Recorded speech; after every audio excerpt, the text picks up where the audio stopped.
আমি তোমাৰে ভালোবাসি ৰোমান্টিক গল্প। ৰাজ আৰু মেঘনাৰ বন্ধুত্ব স্কুল দিনতে আৰম্ভ হৈছিল। তেওঁলোকে প্ৰথমে একেলগে পঢ়া, খেল ধেমালি আৰু সৰু সুৰা কথাত ৰঙাচঙীয়া সময় কটোৱাৰ মাজেৰে বন্ধুত্ব গঢ়ি তোলে। কিন্তু সময়ৰ সৈতে এই বন্ধুত্ব গভীৰ অনুভৱলৈ পৰিৱৰ্তন হয়।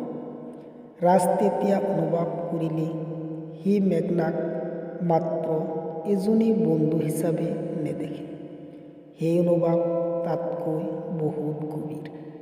কিন্তু হয়তো সি মেঘনাক ক'তনো ক'ব, যদি মেঘনাই বুজিব নোৱাৰে, যদি বন্ধুত্ব নষ্ট হয়।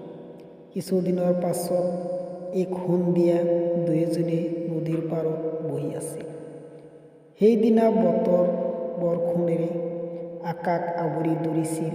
মেঘনাই ৰাজাক ক'লে, তুমি জানানে বৃষ্টিপাত মোৰ বহুত ভাল লাগে। ৰাজ হাঁহি ক'লে, মোক কিন্তু কিয়?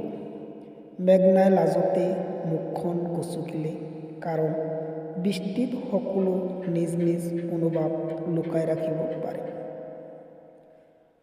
সূৰ্যাস্তৰ সোণালী ৰঙেৰে পানীৰ ওপৰত দীঘল ছাঁ পেলাইছিল। ৰাজে সেই মুহূৰ্তটো নষ্ট নকৰি ক'লে, মেঘনা, মই তোমাক এটা কথা ক'ব বিচাৰোঁ। মেঘনাই চকু মেলি চাই ক'লে, ক'বা নহয়। ৰাজৰ মনত জোৰ দি ক'লে, আমি তোমাৰে ভালোবাসি। মেঘনাৰ চকু পোহৰলৈ উঠিল।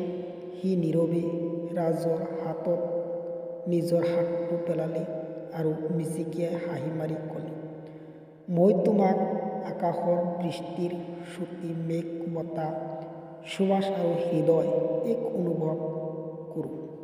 তাৰ পৰাই তেওঁলোকে এক নতুন গল্প আৰম্ভ হ'ল।